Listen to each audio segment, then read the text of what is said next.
달빛 아래 사연 한수 채널 구독자 여러분, 오늘도 시청해주셔서 감사합니다. 행복하고 즐거운 시간 되시길 바라며 오늘의 사연 시작하겠습니다. 새벽 공기는 아직 여름의 습기를 머금고 있었습니다. 하지만 밤사이 내린 이슬은 가을이 다가오고 있음을 알려주고 있었죠. 군단 예하부대 정문 앞 위병소 주변의 가로등에는 작은 벌레들이 날아들고 있었어요. 시각은 새벽 5시 30분, 아직 어둠이 완전히 가시지 않은 시간이었습니다. 멀리서 매미 소리가 간간히 들려오는 가운데 한 사람의 그림자가 천천히 정문을 향해 걸어오고 있었어요. 평범한 야전 점퍼 차림의 여성, 윤설인이었습니다. 그녀의 발걸음은 묵직했고 얼굴에는 깊은 피로가 서려 있었죠. 이마에는 밤새 서류를 검토하느라 생긴 미세한 땀방울이 맺혀 있었어요. 점퍼 주머니에 손을 넣은 채 걷는 그녀의 모습은 여느 출근하는 부대원과 다를 바 없어 보였습니다. 어깨에 맨 작은 가방만이 그녀가 어떤 임무를 띠고 있음을 암시할 뿐이었죠. 그녀의 눈빛만큼은 예사롭지 않았습니다. 밤새 받아본 전선 상황 보고서의 내용이 석연치 않았어요. 피해 경미, 작전 성공적이라는 문구가 반복되는 보고서였지만 그녀가 직접 받은 현장 제보와는 너무나 달랐죠. 수십 명의 사상자가 발생했다는 비공식 정보와 공식 보고서 사이의 괴리가 그녀를 잠들지 못하게 했습니다. 결국 직접 현장을 확인하기로 마음먹은 것이었어요. 위병소에서 당직 근무 중이던 최도영 병장은 멀리서 다가오는 인형을 발견했습니다. 땀에 젖은 전투복 상의를 대충 여미며 그는 습관적으로 손전등을 켜고 앞을 비추었어요. 병장 계급장을 단 지 석 달, 아직 젊은 혈기가 가시지 않은 23세 청년이었죠. 아직 졸음이 가시지 않은 눈으로 상대를 확인하려 했지만 거리가 멀어 정확히 보이지 않았습니다. 그는 약간 짜증 섞인 목소리로 큰 소리를 질렀어요. 멈춰서 신분증 보여. 설이는 조용히 걸음을 멈추고 주머니에서 신분증을 꺼냈습니다. 가로등 불빛 아래로 다가온 그녀를 본 최 병장의 눈썹이 꿈틀거렸어요. 여군 장교복도 아닌 평범한 점퍼 차림의 여성이 새벽 이 시각에 혼자 걸어오다니 뭔가 이상했던 겁니다. 더구나 화장기 하나 없는 맨 얼굴에 단정하게 묶은 머리, 그 어디에도 위험이라고는 찾아볼 수 없어 보였죠. 그는 건방진 표정으로 다가와 신분증을 받아들었습니다. 신분증을 손전등으로 비춰본 최 병장의 얼굴이 순식간에 일그러지기 시작했어요. 사진을 보고 계급장 부분을 보고 다시 설인의 얼굴을 보았습니다. 그러더니 갑자기 코웃음을 치며 비웃음을 터뜨렸죠. 여자가 무슨 쓰리스타야? 장난치는 겁니까? 위조 같은데요? 그의 목소리에는 노골적인 조롱이 섞여 있었습니다. 옆 초소에서 쉬고 있던 다른 위병들도 목소리를 듣고 하나둘 모여들었어요. 김민수 일병이 어깨 너머로 신분증을 보고는 어이없다는 듯 웃었습니다. 와, 진짜 웃기네. 요즘 사기꾼들 수법이 이렇게까지 정교해졌나? 여군 장군이라니. 21살의 앳된 얼굴을 한 박준혁 상병도 거들었습니다. 여군 장교가 쓰리스타라니 드라마도 아니고. 아니 대체 뭐하러 온 겁니까? 여기가 코스프레 대회장입니까? 병사들의 웃음소리가 새벽 공기를 갈랐습니다. 설이는 깊은 숨을 들이쉬며 차분하게 말했어요. 그녀의 목소리는 낮지만 또렷했습니다. 업무 확인 차 왔습니다. 길을 비켜주시겠습니까? 하지만 최도영은 오히려 한 걸음 더 다가서며 노골적인 비아냥을 던졌죠. 그의 입가에는 조롱의 미소가 걸려 있었습니다. 손전등을 설인의 얼굴에 바짝 갖다 대며 말했어요. 허위 보고 떠드는 여군 장교 같네. 당신이 진짜 쓰리스타 아니면 허위 보고 유포죄로 영창 보낼 수 있습니다. 알고 계십니까? 군형법 위반이에요. 그 말에 주변 병사들의 웃음소리가 더 커졌습니다. 누군가는 휴대폰을 꺼내 사진이라도 찍으려는 듯 손을 움직였어요. 또 다른 병사는 이거 완전 레전드 아닙니까? 라며 신나게 떠들었죠. 서린의 눈빛은 차갑게 가라앉았지만 그녀는 여전히 침묵을 지켰습니다. 손전등 불빛 아래서 그녀의 얼굴은 창백해 보였지만 눈동자만큼은 흔들림 없이 단단했어요. 최 병장은 신분증을 휙 던지듯 돌려주며 다른 위병들과 눈빛을 주고받았습니다. 그러더니 무전기를 들어 어디론가 연락을 시도했죠. 이거 완전 사기꾼이네. 헌병대에 신고해야 하는 거 아닙니까? 아니면 정신병원에 연락하든가. 망상증 환자 같은데요. 주변 병사들의 낄낄거림이 계속됐습니다. 멀리서 들리던 매미 소리마저 멈춘 듯 했어요. 긴장감이 공기를 무겁게 짓눌렀습니다. 서리는 신분증을 다시 주머니에 넣으며 위병소 안쪽을 천천히 바라보았죠. 그녀의 턱선은 더욱 단단해졌고 입술은 굳게 다물어져 있었습니다. 초소 안에서는 다른 병사들이 계속해서 수군거렸습니다. 진짜 대담한데? 군부대 앞에서 장군 사칭이라니. 나 같으면 무서워서 못하겠다. 저거 걸리면 중형 아닙니까? 근데 연기는 잘하네. 표정 관리 좀 보세요. 진짜 장군인 척하네. 서리는 그들의 말을 들으며 천천히 숨을 고르고 있었습니다. 그녀의 가슴 속에서는 분노가 끓어올랐지만 표정만큼은 평온을 유지했어요.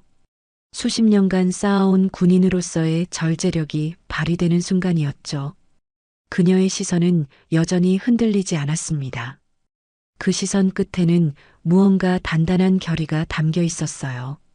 멀리서 이제 막 떠오르기 시작하는 해가 하늘을 붉게 물들이고 있었습니다.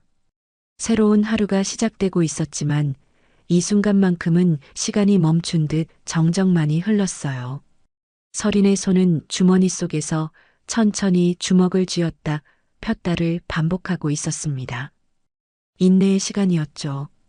위병소의 긴장감이 최고조에 달했을 때 멀리서 검은색 승용차 한 대가 빠른 속도로 다가오고 있었습니다. 차량의 헤드라이트가 새벽 어둠을 가르며 위병소 앞에 급정거했어요. 타이어가 지면을 긁는 소리와 함께 먼지가 일었죠. 차 문이 거칠게 열리더니 군복을 단정하게 차려입은 한 명의 중령이 내렸습니다. 참모부 요원 이상훈 중령이었어요. 40 중반의 나이에 걸맞게 카리스마 넘치는 인상을 가진 그는 예리한 눈빛으로 주변을 훑어봤습니다. 그의 시선이 서린에게 꽂히는 순간 입가에 냉소적인 미소가 번졌죠. 군화 소리를 요란하게 내며 성큼성큼 다가오던 그가 최 병장에게 물었습니다. 무슨 일입니까? 최도영 병장은 곧바로 차렷 자세를 취하며 보고했어요. 보고합니다. 신원 미상의 여성이 위조된 신분증으로 3스타 장군 행세를 하고 있습니다. 이 중령은 서린을 위아래로 훑어보더니 코웃음을 쳤습니다. 그의 목소리에는 노골적인 경멸이 섞여 있었어요. 여군 장교 따위가 감히 3스타 행세를? 참 용감하시네요. 아니면 정신이 나갔든가. 주변 병사들은 중령의 등장에 더욱 기세등등해졌습니다. 김민수 일병이 비죽 웃으며 말했죠. 맞습니다, 중령님. 저희도 처음엔 헷갈렸는데 신분증 자세히 보니까 완전 위조더라고요. 박준혁 상병도 거들었습니다. 이렇게 뻔뻔한 사람은 처음 봅니다. 여기가 어딘 줄 알고 이런 짓을 합니까? 이 중령은 서린에게 한 걸음 더 다가섰어요. 그의 얼굴에는 우월감이 가득했죠. 서린보다 한 뼘은 더 커 보이는 그가 내려다보듯 말했습니다. 당신 지금 군사기밀보호법 위반과 공무집행방해로 고발당할 수 있다는 거 아십니까? 여기가 장난치는 곳인 줄 아세요? 서리는 여전히 침착한 표정으로 그를 올려다봤습니다. 그녀의 목소리는 낮았지만 단호했어요. 저는 업무 확인 차왔을 뿐입니다. 다시 한번 말씀드리지만 길을 비켜주시길 바랍니다. 이 중령의 얼굴이 순식간에 붉어졌습니다. 그는 주먹을 불끈 쥐며 병사들에게 고함을 질렀죠. 이 여자 지금 공공연하게 허위 사실을 유포하고 있어. 당장 조사실로 데려가. 병사들이 일제히 서린을 둘러쌌습니다. 최도영 병장이 앞장서서 서린의 팔을 붙잡으려 했어요. 하지만 서린은 재빠르게 한 걸음 물러서며 그의 손을 피했습니다. 그녀의 눈빛은 더욱 차갑게 변했죠. 바로 그때 위병소 반대편에서 급한 발소리가 들려왔습니다. 한 여성이 숨을 헐떡이며 달려오고 있었어요. 정미영 소령, 서린의 보좌관이었습니다. 그녀는 땀에 젖은 얼굴로 이 중령과 병사들 사이로 뛰어들었죠. 잠깐만요. 여러분, 지금 무슨 짓을 하는 겁니까? 정소령은 숨을 고르며 서린의 앞을 막아섰습니다. 하지만 이 중령은 그녀마저 위협적인 눈빛으로 노려봤어요. 당신은 누구요? 공범입니까? 정미영 소령이 당황한 표정으로 대답했습니다. 저는 이분의 보좌관입니다. 제발 오해를 풀어주십시오. 이분은 정말로. 닥쳐요.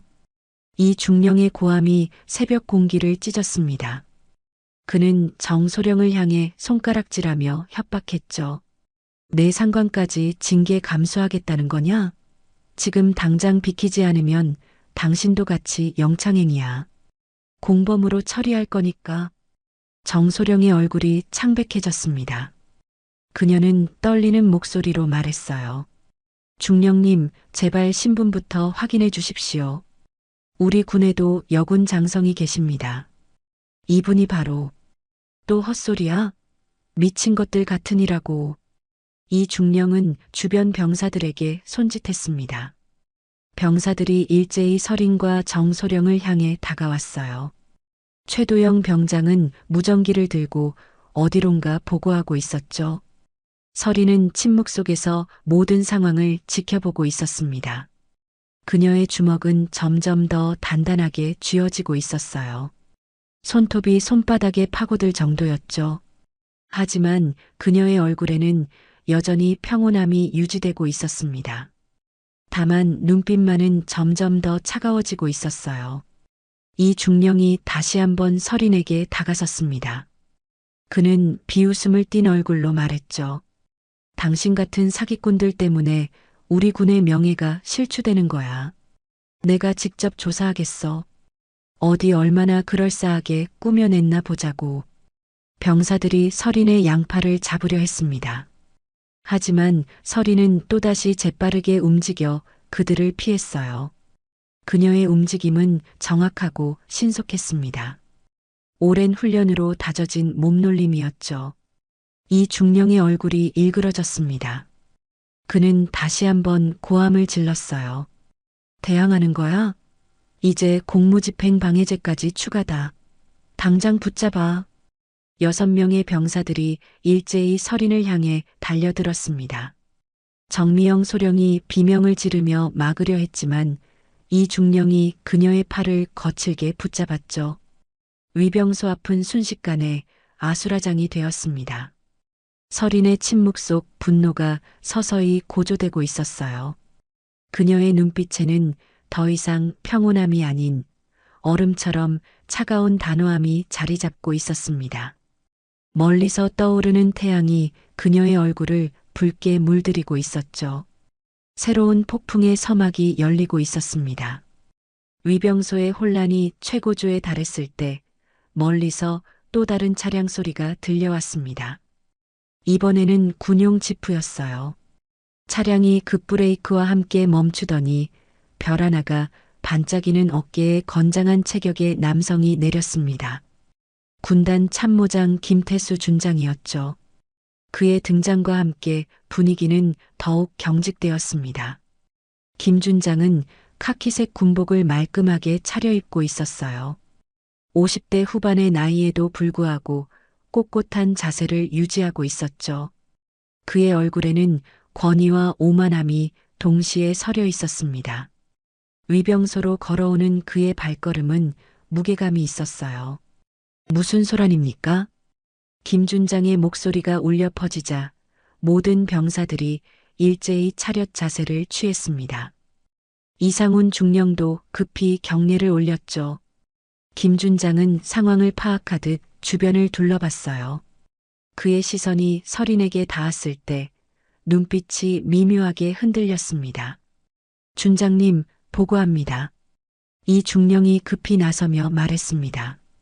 이 여성이 위조 신분증으로 쓰리스타 장군 행세를 하며 부대 진입을 시도하고 있습니다. 현재 공무집행방해 혐의로 체포 중입니다. 김 준장의 얼굴에 이상한 미소가 번졌습니다.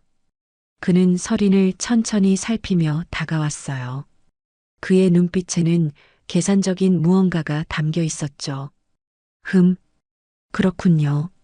최근 들어 이런 사기꾼들이 많아졌다고 들었습니다. 김 준장은 잠시 멈칫하더니 갑자기 목소리를 높였어요. 그런데 더 큰 문제가 있습니다.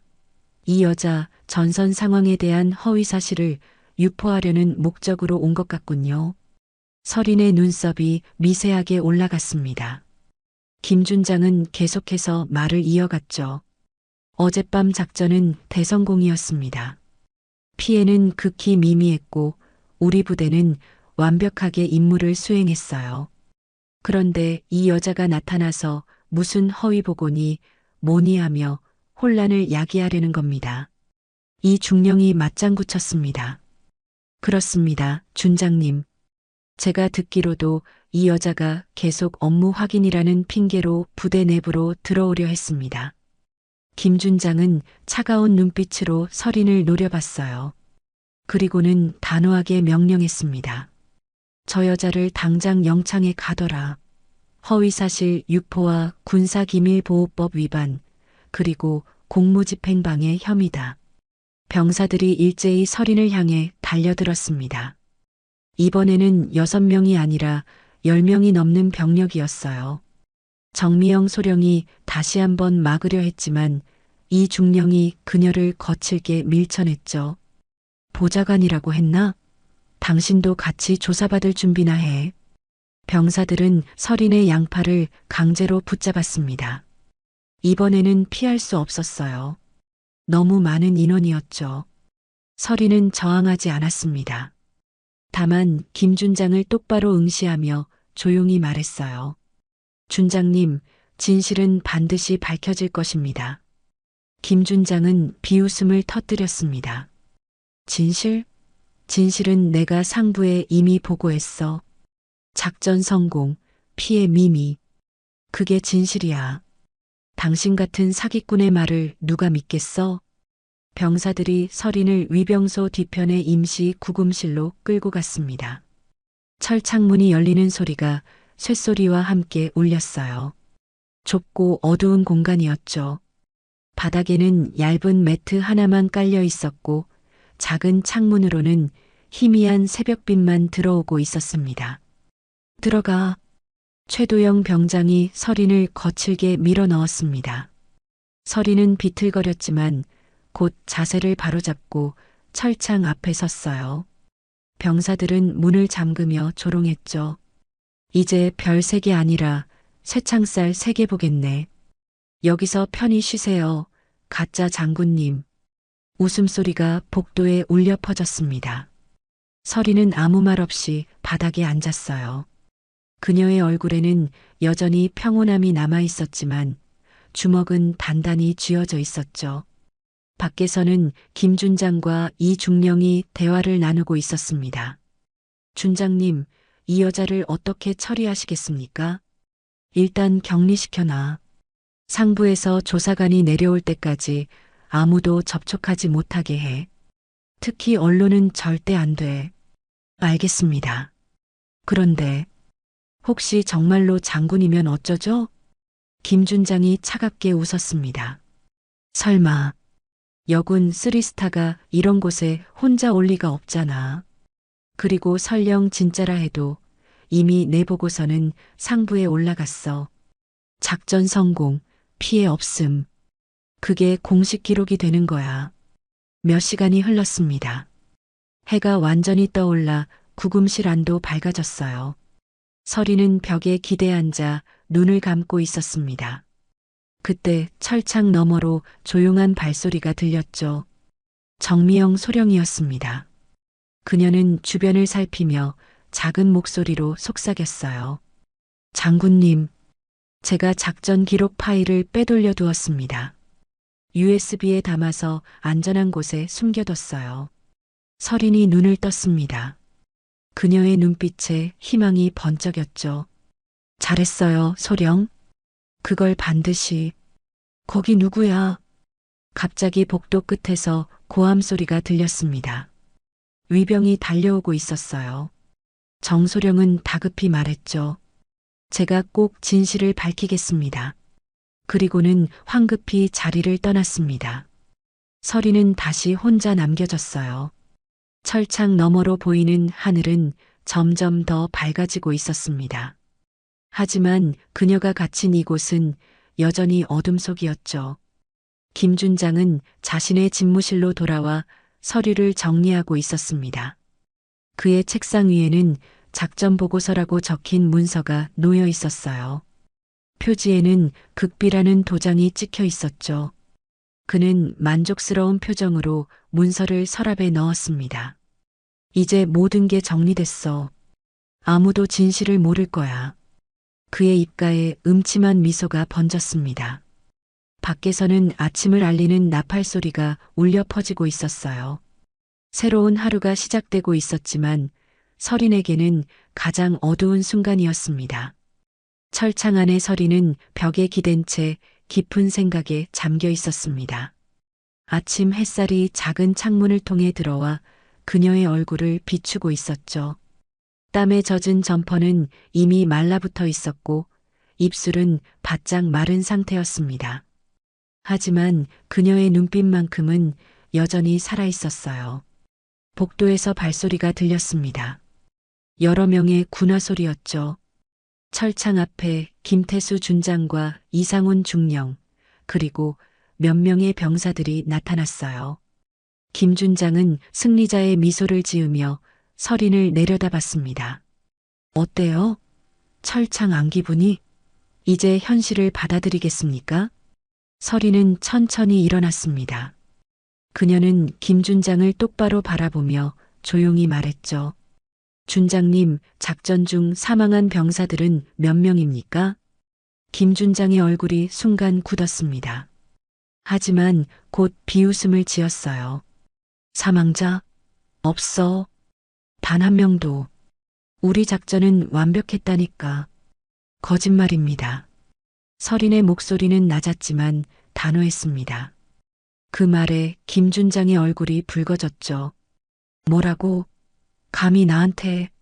제가 받은 보고로는 최소 37명의 사상자가 발생했습니다. 그중 12명이 전사했고요. 김 준장은 잠시 당황한 표정을 지었지만 곧 냉소를 지으며 말했어요. 증거라도 있어요? 당신 말만으로는 아무것도 증명할 수 없어. 공식 기록상 우리 부대는 작전을 성공적으로 마쳤고 피해는 경미했어. 생존자가 있습니다. 서린의 말에 김 준장의 눈빛이 흔들렸습니다. 그는 이 중령과 눈빛을 주고받았죠. 생존자? 누굴 말하는 겁니까? 오상민 병장. 그가 모든 것을 목격했습니다. 김 준장은 크게 웃었습니다. 하지만 그 웃음 속에는 불안함이 섞여 있었어요. 오상민? 그 병사는 지금 심한 외상 후 스트레스 장애를 겪고 있어요. 그의 증언은 신빙성이 없어. 바로 그때 복도 끝에서 누군가 다가오고 있었습니다. 오상민 병장이었죠. 25살의 젊은 병사는 얼굴이 창백했고 눈가에는 다크서클이 짙게 드리워져 있었습니다. 그의 손은 미세하게 떨리고 있었어요. 김준장이 그를 보자 표정을 바꿨습니다. 오 병장, 여긴 왜 왔나? 병원에서 쉬라고 했잖아. 오상민은 고개를 숙인 채 떨리는 목소리로 말했습니다. 준장님, 저는, 뭐, 저는 아무것도 모릅니다. 제가 기억하는 건 아무것도 없습니다. 김준장의 얼굴에 만족스러운 미소가 번졌습니다. 그는 서린을 향해 승리의 표정을 지었죠. 봤죠? 이 병사는 아무것도 기억 못해요. 당신의 주장은 근거가 없어. 서린은 오상민을 조용히 바라봤습니다. 그의 떨리는 어깨, 고개를 들지 못하는 모습을 보며 그녀의 가슴이 아려왔어요. 그녀는 부드러운 목소리로 말했습니다. 병장, 괜찮아요. 진실을 말해도 됩니다. 오상민의 몸이 더욱 심하게 떨렸습니다. 그는 고개를 들어 서린을 잠깐 쳐다봤다가 다시 시선을 내렸죠. 그의 눈가에 눈물이 맺히기 시작했어요. 저는 김준장이 차갑게 끼어들었습니다. 오병장, 내 가족 생각해. 부모님 병원비도 부대에서 지원받고 있잖아. 쓸데없는 소리하면 그 지원도 끊길 거야. 오상민의 얼굴이 새하얗게 질렸습니다. 그는 두 주먹을 불끈 쥐었다가 풀었어요. 그리고는 고개를 더욱 깊이 숙이며 말했습니다. 말하면 나랑 내 가족까지 끝장납니다. 저는 아무것도 못 봤습니다. 그의 목소리는 거의 울음에 가까웠습니다. 서린의 주먹이 단단히 쥐어졌어요. 그녀의 눈빛에는 분노와 슬픔이 교차했죠. 김준장은 만족스러운 표정으로 고개를 끄덕였습니다. 잘했어, 병장. 이제 돌아가서 쉬어. 그리고 오늘 오후에 기자단이 올 거야. 그때도 똑같이 대답하면 돼. 기자단이요? 서린이 날카롭게 반응했습니다. 김준장은 비웃으며 대답했어요. 그래요. 우리의 성공적인 작전을 홍보할 거예요. 언론에 멋진 이야기를 들려줄 거라고요. 물론 당신 같은 사기꾼 얘기는 한마디도 안 나오겠지만 이 중령이 옆에서 거들었습니다. 기자들 앞에서 우리는 영웅이 될 겁니다. 피해 없이 완벽하게 작전을 수행한 부대로 말이죠. 서린은 철창을 움켜쥐었습니다. 차가운 쇠창살이 손바닥에 닿는 느낌이 생생했어요. 그녀는 이를 악물며 말했죠. 진실은 반드시 밝혀집니다. 언젠가 김준장이 크게 웃었습니다. 그 언젠가가 오기 전에 당신은 군법회의에 넘겨질 거예요. 허위사실 유포, 군사기밀보호법 위반, 공무집행방해. 최소 10년은 감옥에 갇힐 죄목들이지. 그는 병사들에게 손짓했습니다. 이제 가자. 할 일이 많아. 병사들이 하나둘 자리를 떴습니다. 오상민도 고개를 숙인 채 천천히 걸어갔어요. 그의 뒷모습은 너무나 초라했습니다. 어깨는 축 처져 있었고 걸음걸이는 불안정했죠. 복도가 다시 조용해졌습니다. 서린은 철창에 기댄 채 깊은 한숨을 내쉬었어요. 그녀의 마음속에서는 좌절감이 밀려왔습니다. 내가 여기서 무너진다면 수많은 전우들의 희생은 영영 묻히겠지. 그녀는 바닥에 주저앉았습니다. 무릎을 끌어안고 고개를 숙였죠. 처음으로 그녀의 어깨가 미세하게 떨렸어요. 수십 년간 쌓아온 군인으로서의 강인함도 이 순간만큼은 흔들리고 있었습니다. 창문 너머로 보이는 하늘은 맑고 푸르렀습니다. 구름 한 점 없는 완벽한 날씨였죠. 하지만 서린에게는 모든 것이 어둡기만 했어요. 절망적인 상황, 증언을 거부하는 생존자, 그리고 진실을 은폐하려는 거대한 권력. 그녀는 눈을 감았습니다. 마음속으로 전사한 병사들의 얼굴이 하나씩 떠올랐어요. 이제는 볼 수 없는 젊은 얼굴들. 그들의 마지막 순간이 눈앞에 그려졌죠. 서린의 눈가에 눈물이 맺혔습니다. 미안해. 내가 지켜주지 못했어. 밖에서는 일상적인 부대 생활이 계속되고 있었습니다. 병사들의 구령 소리, 차량 지나가는 소리, 그리고 일과를 알리는 방송. 하지만 이 철창 안에서는 시간이 멈춘 것 같았어요. 서리는 절망의 늪에 빠져들고 있었습니다. 그녀 앞에 놓인 것은 어둠뿐이었죠. 밤이 깊어가고 있었습니다. 철창 안에 서리는 여전히 무릎을 끌어안은 채 앉아 있었어요. 작은 창문으로 들어오는 달빛만이 그녀의 얼굴을 희미하게 비추고 있었죠. 복도는 조용했습니다. 야간 당직 병사들만이 가끔씩 순찰을 돌 뿐이었어요. 서리는 눈을 감은 채 깊은 명상에 잠겨 있었습니다. 그녀의 머릿속에는 수많은 생각들이 스쳐 지나갔죠. 전사한 병사들의 얼굴, 그들의 가족들, 그리고 묻혀버릴 진실. 주먹을 꽉 쥐었다가 천천히 폈습니다. 손톱 자국이 손바닥에 선명하게 남아 있었어요. 자정이 넘은 시각, 복도에서 조심스러운 발소리가 들려왔습니다. 평소와는 다른 망설이는 듯한 걸음걸이였어요. 서리는 눈을 떴습니다.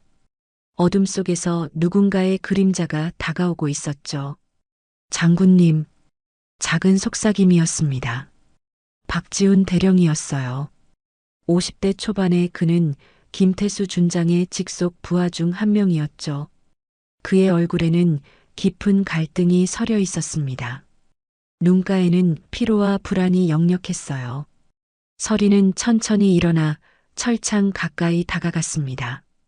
박 대령은 주변을 경계하듯 살피고 있었죠. 그의 손은 미세하게 떨리고 있었어요. 대령, 무슨 일입니까? 서린의 목소리는 낮았지만 또렷했습니다. 박 대령은 잠시 말을 잇지 못했어요. 그의 이마에는 식은땀이 맺혀 있었죠. 마침내 그가 떨리는 목소리로 말했습니다. 저는 더 이상 견딜 수가 없습니다. 양심의 가책이 매일 밤 악몽에 시달립니다. 그는 주머니에서 작은 USB를 꺼냈습니다.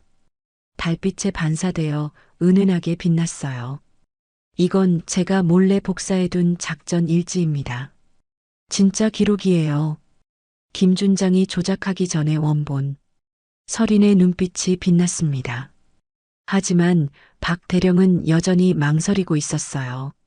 그의 손이 USB를 쥔 채 떨리고 있었죠. 하지만 제 이름은 빼주십시오. 제발. 제게는 아직 군복무해야 할 시간이 남았고 가족도 있습니다. 대령, 알고 있습니다. 비겁하다는 거.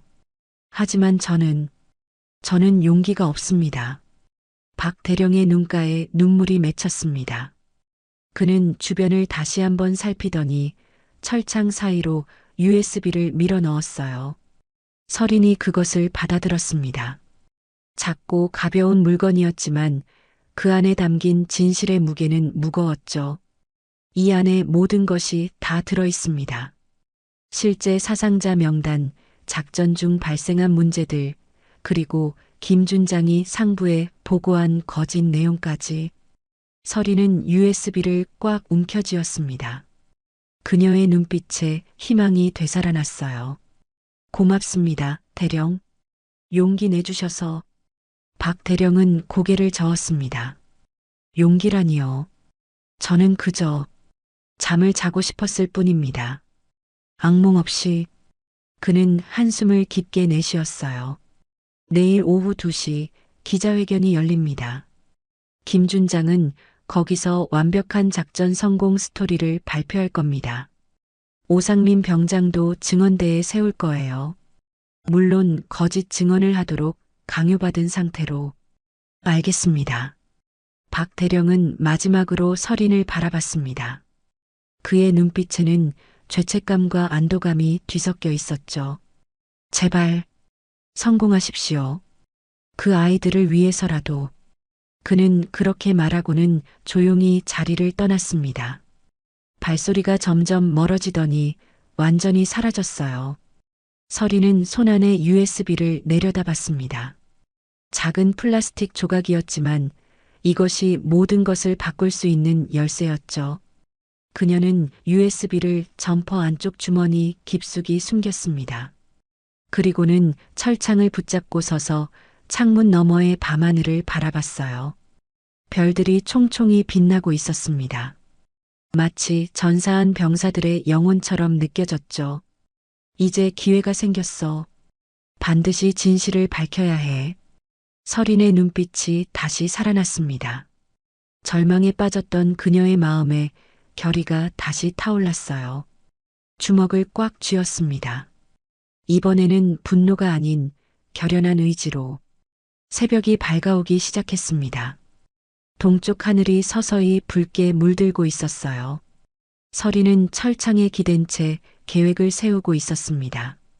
내일 오후 2시까지 남은 시간은 약 14시간. 그 안에 무언가를 해내야 했죠. 아침이 되자 복도가 다시 분주해졌습니다. 병사들의 발소리, 당직 교대하는 소리, 그리고 일과를 알리는 방송. 서리는 조용히 그 모든 소리를 들으며 기회를 엿보고 있었어요. 오전 10시쯤 최도영 병장이 아침 식사를 가져왔습니다. 그는 여전히 비아냥거리는 표정이었죠.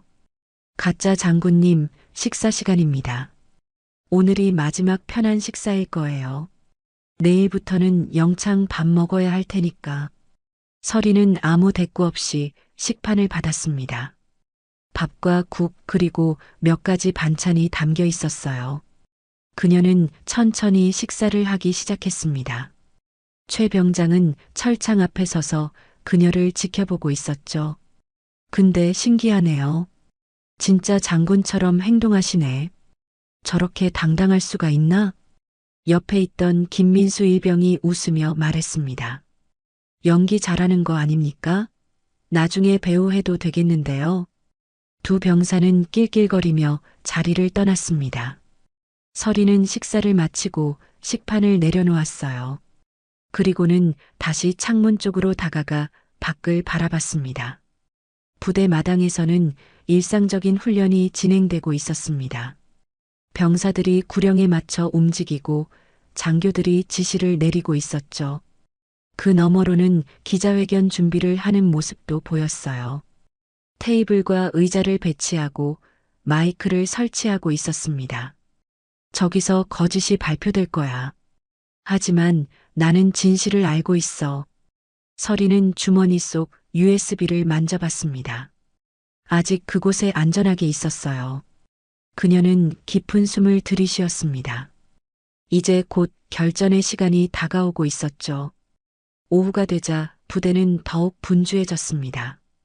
기자들이 도착하기 시작했어요. 카메라를 든 방송사 직원들, 노트북을 챙긴 신문 기자들, 그리고 녹음기를 준비한 라디오 리포터들. 서리는 창문을 통해 그 모든 것을 지켜보고 있었습니다. 김태수 준장은 멀쩡하게 차려입은 군복에 훈장까지 달고 나타났습니다. 그의 얼굴에는 자신감이 넘쳤어요. 이상훈 중령과 다른 참모들도 그를 따라다니며 준비를 돕고 있었죠. 오상민 병장도 보였습니다. 그는 새 군복으로 갈아입었지만 얼굴은 여전히 창백했어요. 시간이 흘러 오후 1시 30분이 되었습니다. 서리는 철창을 붙잡고 서 있었어요. 그녀의 심장이 빠르게 뛰고 있었습니다. 손바닥에는 땀이 맺혔죠. 이제 30분 남았어. 어떻게든 저 자리에 가야 해. 그녀는 눈을 감고 깊은 호흡을 했습니다. 마음을 가다듬고 모든 가능성을 생각했어요. 그리고 결심했죠. 어떤 방법을 써서라도 저 기자회견장에 나타나야 한다고. 진실을 위해, 전사한 병사들을 위해, 그리고 정의를 위해. 오후 1시 40분 철창 밖 복도에서 발소리가 들렸습니다. 평소와는 다른 급한 발걸음이었어요. 서리는 귀를 기울였습니다. 여러 명이 동시에 움직이고 있었죠. 무슨 일인가 싶어 창문 쪽으로 고개를 돌렸을 때 복도에 최도영 병장과 박준혁 상병이 나타났습니다. 가짜 장군님 나오십시오. 최 병장의 목소리에는 평소의 조롱기가 사라지고 긴장감이 묻어났어요. 그는 철창 문을 열며 말했죠. 준장님께서 기자회견장으로 데려오라고 하셨습니다. 당신도 거기 있어야 한대요. 서린의 눈빛이 날카로워졌습니다. 김 준장이 왜 그녀를 기자회견장에 데려가려는 걸까요? 순간 그녀는 그 의도를 파악했어요. 자신을 공개적으로 사기꾼으로 만들어 진실을 영원히 묻어버리려는 계획이었죠. 알겠습니다. 서린은 조용히 대답하며 철창 밖으로 나왔습니다. 두 병사가 그녀의 양옆을 에워쌌어요. 마치 범죄자를 호송하듯이. 복도를 지나 건물 밖으로 나오자 밝은 햇살이 그녀의 얼굴을 비췄습니다. 오랜만에 느끼는 자유로운 공기였죠. 기자회견장으로 가는 길, 서린은 주변을 살폈습니다. 이미 많은 기자들이 자리를 잡고 있었어요. 카메라들이 줄지어 설치되어 있었고 조명도 밝게 켜져 있었죠. 단상 위에는 김태수 준장이 서 있었습니다. 그의 옆에는 이상훈 중령과 다른 참모들이 자리하고 있었어요. 오상민 병장도 무대 한쪽에 서 있었는데 그의 얼굴은 더욱 창백해 보였습니다. 김 준장은 서린이 도착하자 만족스러운 미소를 지었습니다. 그는 마이크에 대고 말했죠. 신사숙녀 여러분, 잠시만 기다려 주시기 바랍니다. 특별한 순서가 하나 더 있습니다. 기자들이 수군거리기 시작했습니다. 카메라들이 일제히 서린을 향했어요. 플래시가 터지며 그녀의 모습을 담아냈죠. 서린은 흔들림 없이 단상을 향해 걸어갔습니다. 김 준장이 마이크를 통해 발표했습니다. 여러분, 이 여성을 보십시오. 최근 우리 부대에 침입하여 허위 신분증으로 장군 행세를 한 사기꾼입니다. 웅성거림이 커졌습니다. 기자들이 노트북을 두드리고 카메라맨들이 앵글을 조정했어요. 이 여자는 우리 부대의 성공적인 작전을 폄하하고 허위 사실을 유포하려 했습니다. 여군 3스타 장군이라고 주장하면서 말이죠. 김 준장의 목소리는 자신감으로 넘쳤습니다. 그는 서린을 가리키며 계속 말했어요. 우리는 이런 사기꾼들로부터 부대를 지켜야 합니다. 허위 보고와 가짜 뉴스가 우리 군의 명예를 훼손하는 것을 막아야 하죠. 한 기자가 손을 들었습니다. 그 여성은 지금 어떤 처벌을 받게 됩니까? 김 준장이 대답했습니다. 군법회의에 회부될 예정입니다. 허위사실 유포, 군사기밀보호법 위반, 그리고 공무집행방해 혐의로요. 다른 기자가 물었습니다. 본인은 뭐라고 말합니까? 정말 장군이라고 주장합니까? 모든 시선이 서린에게 쏠렸습니다. 카메라의 붉은 불빛이 일제히 켜졌어요. 김 준장은 비웃는 표정으로 서린을 바라봤죠. 그는 마이크를 서린 쪽으로 내밀었습니다. 자, 직접 말해보시죠. 당신이 정말 장군이라고요? 서린은 천천히 마이크 앞으로 다가갔습니다. 그녀의 눈빛은 차갑고 단호했어요. 잠시 침묵이 흘렀습니다. 기자회견장은 숨소리마저 들릴 만큼 조용해졌죠. 서린이 입을 열었습니다. 네, 저는 3스타입니다. 웅성거림이 터져나왔습니다. 기자들이 서로 눈빛을 주고받았어요. 김 준장은 크게 웃었습니다. 들으셨죠? 이 여자는 끝까지 거짓말을 하고 있습니다. 정신감정도 필요할 것 같군요. 하지만 서린은 침착하게 계속 말했습니다. 그리고 제가 확인한 바로는 최근 작전에서 최소 37명의 사상자가 발생했습니다. 김 준장의 얼굴이 굳었습니다. 그는 재빨리 말을 끊으려 했죠. 헛소리 그만하시오. 우리 작전은 완벽했어요. 피해는 경미했고 12명이 전사했습니다. 서린의 목소리는 더욱 단호해졌습니다. 기자들이 일제히 메모를 하기 시작했어요. 그리고 준장님, 당신은 상부에 허위 보고를 올렸습니다. 김 준장의 얼굴이 붉어졌습니다. 그는 마이크를 붙잡으며 소리쳤죠. 증거라도 있어요? 없잖아요. 이건 명백한 명예훼손입니다. 서린은 조용히 점퍼 안쪽 주머니에 손을 넣었습니다. USB를 꺼내 들었어요. 작은 물건이었지만 모든 기자들의 시선이 그것에 꽂혔습니다. 여기 증거가 있습니다. 김 준장의 얼굴이 새하얗게 변했습니다. 이상훈 중령도 당황한 표정을 감추지 못했어요. 그게 뭔데요? 진짜 작전 일지입니다. 조작되기 전의 원본이죠. 서린은 USB를 높이 들어 올렸습니다. 카메라 플래시가 연달아 터졌어요. 이 안에는 실제 사상자 명단, 작전 중 발생한 문제들, 그리고 준장님이 상부에 보고한 거짓 내용이 모두 담겨 있습니다. 김 준장이 다급히 병사들에게 손짓했습니다. 저걸 빼앗아. 당장. 최도영 병장과 다른 병사들이 서린에게 달려들려 했습니다. 하지만 서린은 재빠르게 움직였어요. 그녀는 군복 상의의 지퍼를 내렸습니다. 안에 입고 있던 정복이 드러났죠. 그리고 천천히 상의를 벗어냈습니다. 깨끗한 정복 어깨에는 반짝이는 별이 박혀 있었습니다. 하나, 둘, 셋. 별 3개.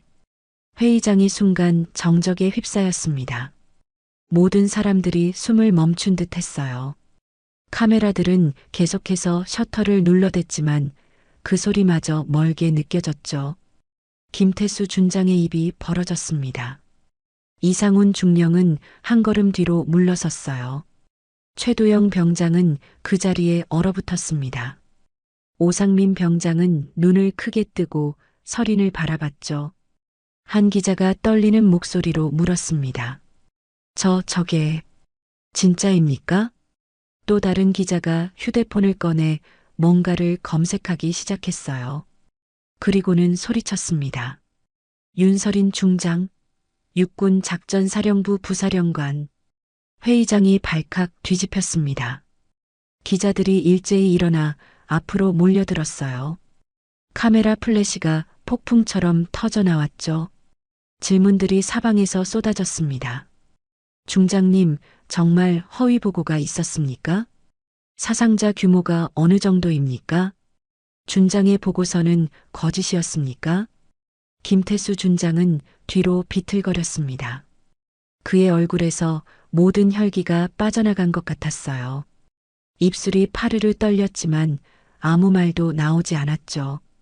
서린은 계급장이 선명한 정복을 단정히 입고 USB를 다시 한번 들어 올렸습니다.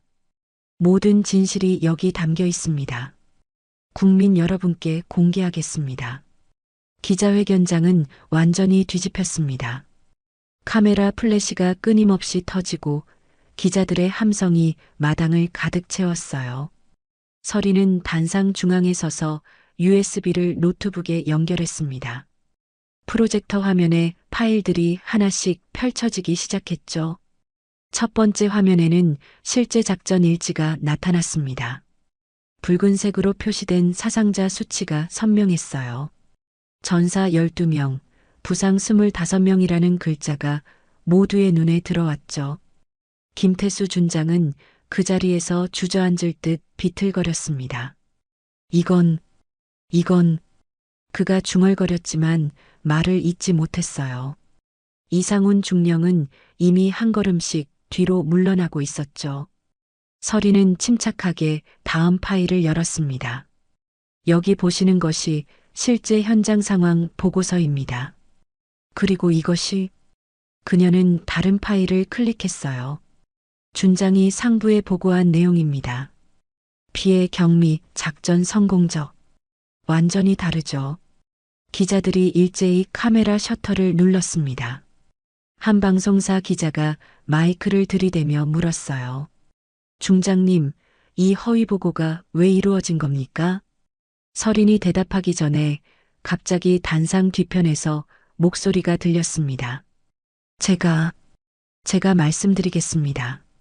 모든 시선이 그쪽으로 향했어요. 오상민 병장이었습니다. 그는 온몸을 떨며 앞으로 나왔죠.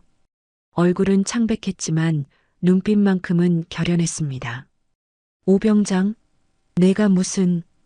김준장이 제지하려 했지만 오상민은 멈추지 않았어요. 그는 마이크 앞에 섰습니다. 저는 그날 현장에 있었습니다. 그의 목소리는 떨렸지만 점점 단단해졌어요. 우리는 버려졌습니다. 지원 요청을 했지만 응답이 없었어요. 통신이 두절됐다고 했지만 거짓말이었습니다. 오상민의 눈에서 눈물이 흘러내렸습니다. 제 전우들이 제 곁에서 하나씩 쓰러졌어요. 김상우 일병은 그는 제 고향 친구였는데 제 품에서 죽었습니다. 그의 목소리가 메었습니다. 기자회견장이 숙연해졌어요.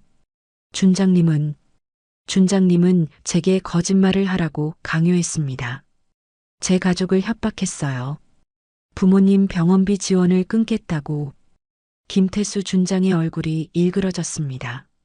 그는 오상민에게 달려들려 했죠. 이 새끼가 감히. 하지만 서린이 그의 앞을 가로막았습니다. 그녀의 차가운 눈빛에 김준장은 걸음을 멈췄어요. 준장, 이제 끝입니다. 서린의 목소리는 낮고 단호했습니다. 김준장은 비틀거리며 뒤로 물러섰죠. 그의 다리가 풀려 바닥에 주저앉았습니다. 나는 그저... 그의 말은 변명에 불과했어요. 기자들이 일제히 그에게 마이크를 들이댔습니다. 준장, 왜 허위 보고를 하신 겁니까? 사상자를 은폐한 이유가 뭡니까? 가족들에게 할 말씀은? 김준장은 고개를 떨구고 아무 대답도 하지 못했습니다. 이상훈 중령도 창백한 얼굴로 서 있을 뿐이었죠. 바로 그때 위병소 쪽에서 급한 발소리가 들렸습니다.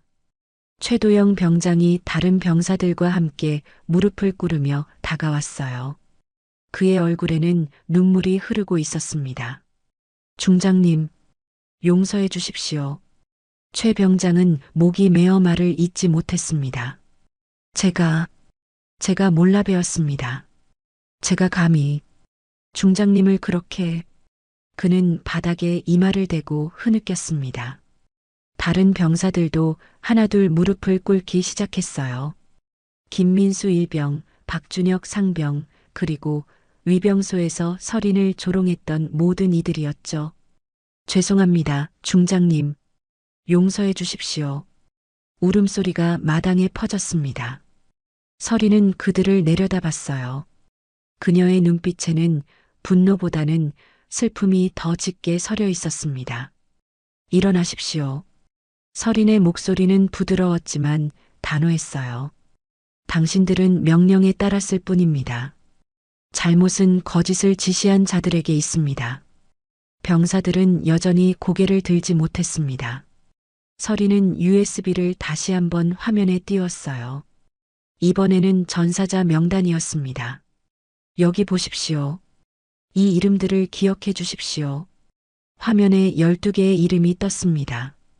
김상우 일병, 이준영 병장, 박민수 상병. 서린은 하나하나 읽어내려갔어요. 그녀의 목소리는 떨렸지만 또렷했습니다. 이들은 조국을 위해 싸우다 전사했습니다. 하지만 그 희생은 묻힐 뻔했죠. 거짓 보고서 속에서. 기자회견장이 조용해졌습니다. 모두가 숙연한 표정으로 화면을 바라봤어요. 이들의 가족들은 진실을 알 권리가 있습니다. 아들이, 남편이, 아버지가 어떻게 전사했는지 말입니다. 서린은 김태수 준장을 돌아봤습니다. 그는 여전히 바닥에 주저앉아 고개를 숙이고 있었어요.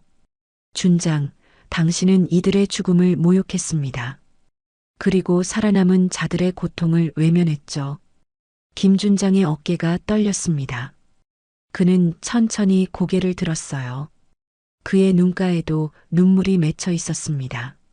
나는 미안하다. 그의 목소리는 작고 떨렸습니다. 나는 그저 내 경력을 지키려고. 경력? 서린의 목소리가 차갑게 식었습니다. 당신의 경력을 위해 12명의 목숨이 묻혔습니다. 25명의 부상자가 고통받았고요. 김준장은 더 이상 아무 말도 하지 못했습니다. 그저 고개를 떨굴 뿐이었죠. 한 기자가 조심스럽게 물었습니다. 중장님, 이제 어떻게 되는 겁니까? 서린은 USB를 뽑아 높이 들어 올렸어요. 이 증거는 군 감찰부에 제출될 것입니다. 그리고 관련자들은 모두 군법회의에 회부될 것입니다. 그녀는 잠시 멈칫하더니 덧붙였습니다. 하지만 가장 중요한 것은 진실이 밝혀졌다는 것입니다. 전사한 전우들의 명예가 회복될 것이고 그들의 희생이 헛되지 않았음을 모두가 알게 될 것입니다. 기자회견장에 박수가 터져 나왔습니다. 처음에는 한두 명이었지만 곧 모든 사람들이 박수를 치기 시작했어요. 카메라맨들도 병사들도 심지어 무릎 꿇고 있던 위병들까지. 오상민 병장이 서린에게 다가와 경례를 올렸습니다. 감사합니다, 중장님. 제 전우들을 잊지 않아 주셔서.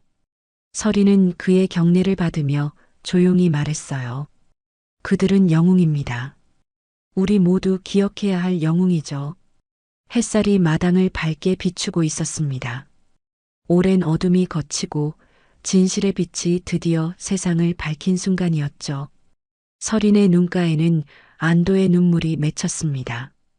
그녀는 하늘을 올려다봤어요. 맑고 푸른 하늘이 그곳에 있었습니다. 일주일이 흘렀습니다. 국립묘지의 아침은 고요했어요. 가을로 접어드는 계절, 나무들은 서서히 단풍으로 물들기 시작했죠.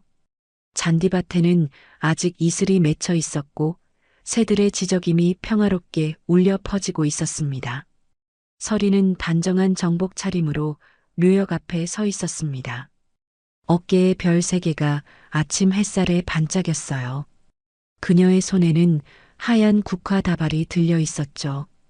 12개의 묘비가 나란히 서 있는 곳, 그날 전사한 병사들이 잠든 자리였습니다. 서린은 천천히 걸어가 첫 번째 묘비 앞에 무릎을 꿇었습니다. 육군 일병 김상호라는 이름이 새겨져 있었어요. 그녀는 국화를 한 송이 놓으며 조용히 말했습니다. 상호야, 이제 내 이름을 모두가 알게 됐어. 너는 더 이상 숨겨진 영웅이 아니야. 바람이 불어와 그녀의 머리카락을 스쳤습니다. 서린은 눈을 감았어요. 그날의 기억이 떠올랐죠. 작전 보고서를 처음 받았을 때의 위화감, 진실을 찾아 나섰던 여정, 그리고 위병소에서의 모욕. 하지만 이제 모든 것이 바뀌었습니다. 김태수 준장은 군법회의에 회부되어 구속 수감되었어요. 이상훈 중령과 관련 참모들도 모두 직위해제되고 조사를 받고 있었죠. 허위보고 사건은 정군에 큰 충격을 주었고 재발 방지를 위한 시스템 개선이 시작되었습니다. 서린은 하나하나 묘비를 돌며 국화를 놓았습니다. 이준영 병장, 박민수 상병, 최동욱 하사. 각각의 이름 앞에서 그녀는 잠시 멈춰 섰어요. 그들의 얼굴을 떠올렸습니다. 한 번도 직접 만난 적 없는 얼굴들이었지만 이제는 마음속에 깊이 새겨진 이들이었죠. 마지막 묘비 앞에 섰을 때 서린은 긴 한숨을 내쉬었습니다. 그녀는 남은 국화들을 모두 내려놓고 고개를 숙였어요. 너희의 희생은 내가 끝까지 지켜냈다. 진실은 밝혀졌고 정의는 실현됐어. 그녀의 목소리는 떨렸습니다. 눈가에 눈물이 맺히기 시작했어요. 미안해. 더 빨리 오지 못해서. 너희가 그렇게 고통받는 동안 내가 더 빨리 진실을 밝히지 못해서. 눈물 한 방울이 뺨을 타고 흘러내렸습니다. 서리는 그것을 닦지 않았어요. 그저 조용히 흐르도록 내버려뒀죠. 뒤에서 발소리가 들렸습니다. 서리는 고개를 돌렸어요. 정미영 소령이 꽃다발을 들고 다가오고 있었습니다. 그녀의 뒤로는 오상민 병장도 보였죠. 그리고 그 뒤로 수많은 사람들이 줄지어 서 있었습니다. 박지훈 대령이 있었고 위병소에 최도영 병장과 다른 병사들도 있었어요. 심지어 기자회견에 참석했던 기자들 몇 명도 보였습니다. 모두가 꽃을 들고 경건한 표정으로 묘역을 향해 걸어오고 있었죠. 정미영 소령이 서린 옆에 섰습니다. 중장님 모두들 함께 추모하고 싶다고 했습니다. 서리는 고개를 끄덕였습니다. 사람들이 하나둘 묘비 앞에 꽃을 놓기 시작했어요. 최도영 병장은 눈물을 흘리며 무릎을 꿇었습니다. 죄송합니다. 정말 죄송합니다. 그는 떨리는 목소리로 말했어요. 제가 중장님을 그렇게 대했을 때 이분들의 희생을 모욕한 것과 같았습니다. 서리는 그의 어깨에 손을 얹었습니다. 병장, 이제 당신도 알게 됐잖습니까? 진실의 무게를. 앞으로는 그것을 잊지 마십시오. 최 병장은 고개를 숙이며 경례를 올렸습니다. 오상민 병장이 앞으로 나왔습니다. 그는 김상우 일병의 묘비 앞에 섰어요. 그의 손은 여전히 떨렸지만 얼굴에는 평화가 깃들어 있었습니다. 상호야, 나왔어. 이제 다 끝났어. 그는 무릎을 꿇고 꽃을 놓았습니다. 내가 마지막으로 한 말 잊지 않았어. 우리 함께 살아 돌아가자고 했잖아. 미안해. 나 혼자 돌아와서. 그의 목소리가 메었습니다. 서리는 옆에 서서 조용히 지켜봤어요. 박지훈 대령도 묘비 앞에 무릎을 꿇었습니다. 그는 떨리는 손으로 꽃을 놓으며 말했죠. 용서해 주십시오. 제가 더 일찍 용기를 냈어야 했는데. 모든 사람들이 차례로 묘비 앞에 꽃을 놓았습니다. 묘역은 하얀 국화로 가득 찼어요. 바람이 불어와 꽃잎을 살짝 흔들었습니다. 마치 잠든 영혼들이 답하는 것 같았죠. 정미영 소령이 조용히 서린에게 말했습니다. 중장님, 국방부에서 이분들께 추서 진급을 결정했다고 합니다. 그리고 국가유공자로도 지정될 예정이라고요. 서리는 고개를 끄덕였습니다. 하지만 그녀의 표정은 여전히 슬펐어요. 늦었지만 그래도 다행입니다. 그녀는 다시 묘비들을 바라봤습니다. 하지만 이들이 정말 원했던 건 그저 명예가 아니었을 겁니다. 살아서 가족들 곁으로 돌아가는 것이었겠죠. 침묵이 흘렀습니다. 모두가 고개를 숙인 채 묵념을 올렸어요. 얼마의 시간이 흘렀을까요? 서린이 천천히 일어났습니다. 그녀는 정복의 먼지를 털고 자세를 바로 했어요. 그리고는 묘비들을 향해 거수 경례를 올렸습니다. 육군 중장 윤서린, 전사자들께 최후의 경례를 올립니다. 그녀의 목소리가 묘역에 울려 퍼졌습니다. 뒤에 서 있던 모든 사람들이 일제히 경례를 올렸어요. 정미영 소령, 최도영 병장, 오상민 병장, 박지훈 대령. 계급과 직책을 떠나 모두가 하나가 되어 경례를 올렸습니다. 햇살이 점점 더 밝아지고 있었습니다. 서린의 눈가에 맺힌 눈물이 햇빛에 반짝였어요. 그 빛은 마치 희망처럼 보였죠. 슬픔 속에서도 빛나는 희망. 경례를 내리며 서리는 마지막으로 묘비들을 바라봤습니다. 그녀의 입가에 작은 미소가 번졌어요. 평온하고 따뜻한 미소였습니다. 이제 편히 쉬십시오. 여러분의 이름은 영원히 기억될 것입니다. 바람이 다시 불어왔습니다. 국화 향기가 공기 중에 퍼졌어요. 서리는 천천히 몸을 돌렸습니다. 그녀의 뒤로 수많은 사람들이 서 있었죠. 그들 모두의 얼굴에는 결연한 표정이 담겨 있었습니다. 진실을 지켜낸 사람들, 정의를 실현한 사람들, 그리고 앞으로도 그 가치를 지켜나갈 사람들. 서리는 그들을 바라보며 고개를 끄덕였습니다. 그리고는 묘역을 떠나기 시작했어요. 한 걸음 한 걸음 그녀의 발걸음은 단단했습니다. 어깨에 별 세 개가 햇살에 반짝이며 그녀가 걸어온 길을 증명하고 있었죠.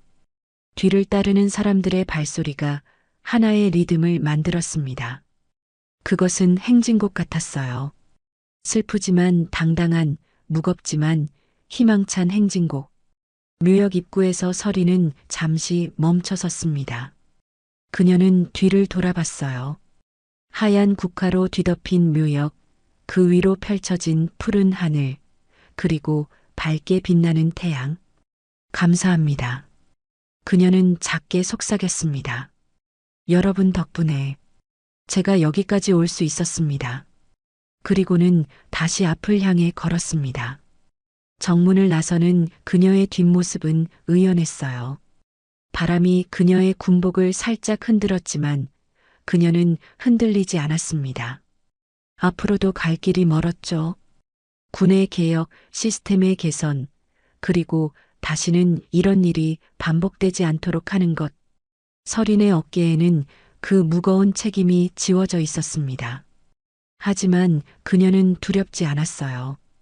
왜냐하면 이제 알았으니까요. 진실은 반드시 밝혀진다는 것을, 정의는 결국 승리한다는 것을, 그리고 그 과정에서 함께할 사람들이 있다는 것을. 국립묘지를 떠나는 일행의 뒤로 새들이 날아올랐습니다. 푸른 하늘을 향해 자유롭게. 그 모습은 마치 해방된 영혼들 같았어요. 평화롭게, 행복하게. 서린의 입가에 미소가 머물렀습니다. 눈물의 자국은 이미 말라 있었지만 그 의미는 여전히 그녀의 마음속에 남아 있었죠. 진실의 무게, 정의의 가치, 그리고 희생의 숭고함. 이 모든 것을 가슴에 새기며 윤서린 중장은 새로운 내일을 향해 걸어갔습니다. 그녀의 발걸음은 확고했고 눈빛은 맑았으며 어깨의 별은 자랑스럽게 빛나고 있었습니다.